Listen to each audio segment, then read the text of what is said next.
Puro lupa na. So talagang pinupurma na talaga nila yung isla.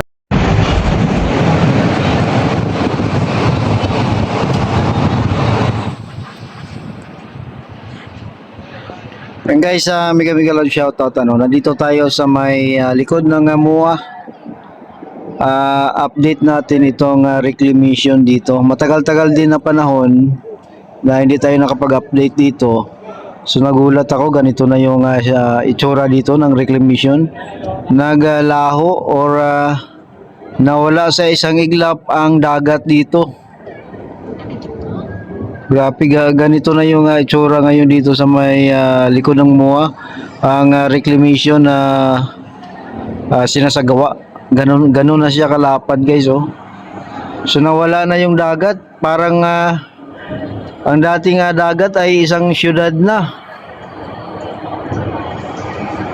Grabe, ganito yung itsura na dito ngayon.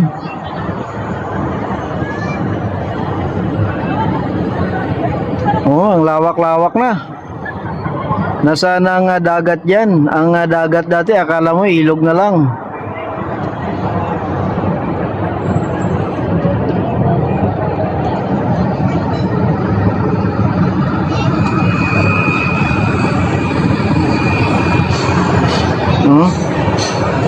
So maraming mga heavy equipment ng kontraktor nandyan. At may nakikita din tayo sa dulo, mga tuloy-tuloy ang pagbubuhos. Reklamasi.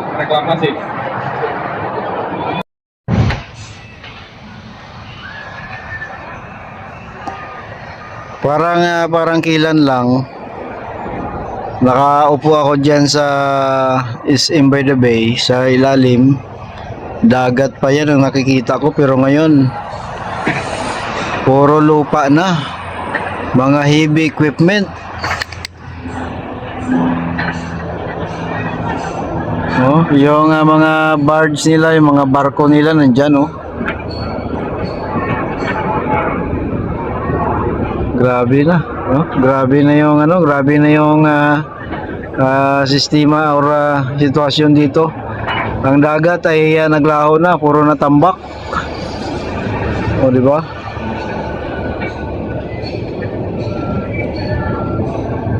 So hanggang kilan kaya ang hanggang saan ang tambak ng lupa dito, no?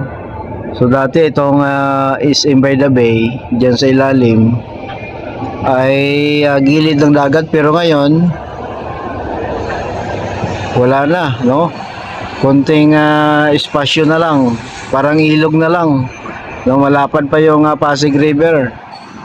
So maya puntahan natin yung ilalim para makita nyo rin, no?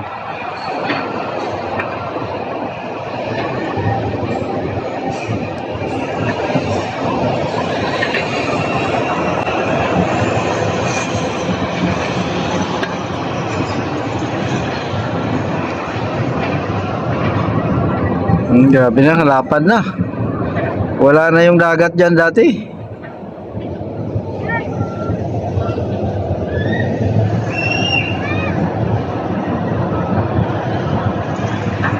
Yun yung sabi ko nung unang nag-vlog ako dito, na balang araw mamimiss natin yung dagat dito, mawawala bigla yan. So ito na siya, no? Nangyari na. So nakikita ko pa yung mga tao na nagtatrabaho.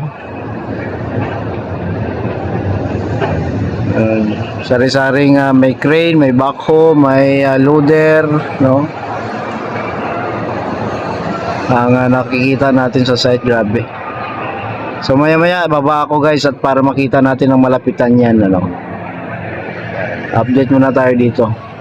Akyat pa ako isang level ito kasi, guys, nakapatong tayo sa SM Sky.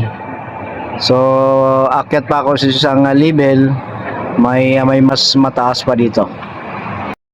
So nandito na tayo sa pinakamataas, guys, na bahagi ng MUA Sky. At yan, kitang kita, grabe, ang sitwasyon, yan ang itsura ng dagat dito sa likod ng MUA, guys, Yan, grabe. Wala na yung tubig. Wala na yung dagat. Puro na lupa. Sa ilang buwan lang o taon, mga ilang ano pa siguro, mga isang taon pa, magsusulputan ng mga building dyan.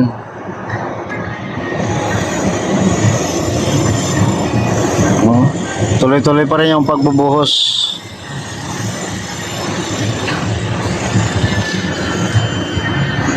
Grabe. Nawala na yung dagat. Punta tayo sa ilalim guys para makita nyo. Hello. Tara, punta tayo sa ilalim.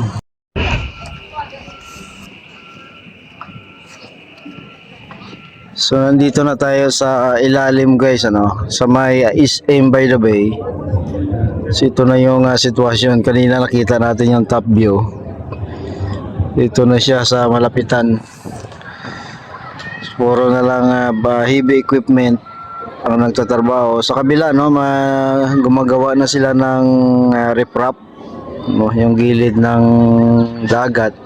Yan na yung pinaka gilid ng dagat mismo.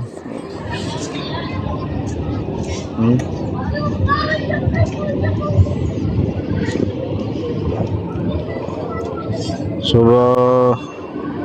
ilang saglit lang nawala na yung dagat, So nakikita natin na yan sa taas kanina, yan sa malapitan. So actually hindi pa rin malapitan, malayo pa rin yan. Pero at least nakikita natin yung pinaka malapit na view niya. Grabe, nawala na yung dagat dito.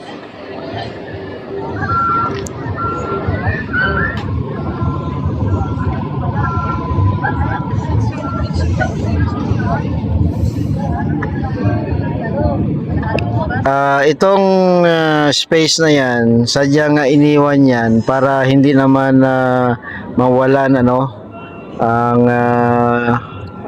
ng dagat, na view ng dagat ang SM, yan, kaya may space yan dyan. So siguro gagawa sila ng tulay na lang from dito sa ating tinatayuan hanggang dyan, yan. So gagawa sila ng tulay diyan. So sa ilang saglit lang puro na dagat. Puro na lupa, Wala na yung dagat. So nandito tayo sa SM by the Bay guys, Yan. Ang oras ay alas 3 ng hapon. So wala pa masyadong tao kasi mainit. Pero maya-maya paghapon, blockbuster talaga dito 'yan. Hindi nawawala ng tao dito. Tingnan din natin doon sa dulo guys, kung anong itsura. Dati yung dulo na yan, yun yung pinakauna-unahang tinambakan hanggang umabot dito. So tingnan natin doon, Yun yung likod ng seascape or sa may Sofitel, na pinakauna-unahang tinambakan dati. So, punta tayo doon guys. So yan guys, nandito na tayo sa dulo. Yan nakita natin yung barge ng contractor. Yan yan yung kanilang utility boat. Sa dulo naman may nakikita tayong nagbubuhos or may tubig, tubig na bumubulwak sa isang backhoe yata yan, or hawak-hawak ng backhoe yung tubo. So grabe ang activity dito sa may reclamation,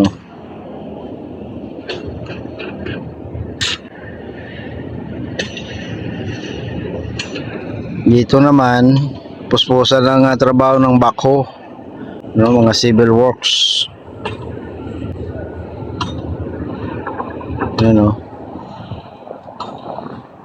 At may nakita tayong tulay, parang islang-isla na talaga, may tulay na sa dulo,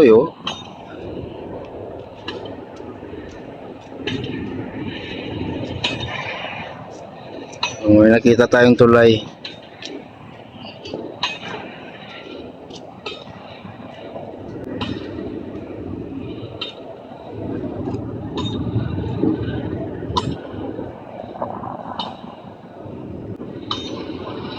So talagang pinuporma na talaga nila yung isla, no?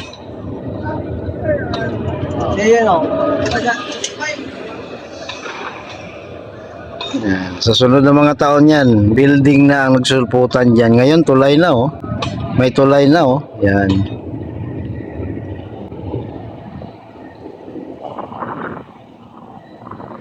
Yan, oh, tulay.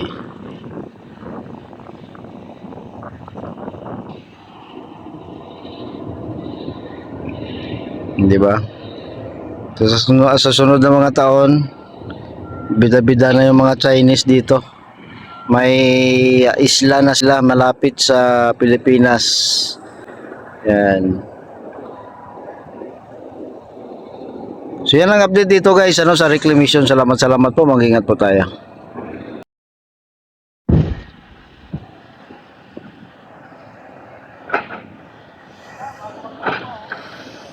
So yan, ano, tulay sa reclamation. Kitang-kita na guys. Kanino kayang legacy yan?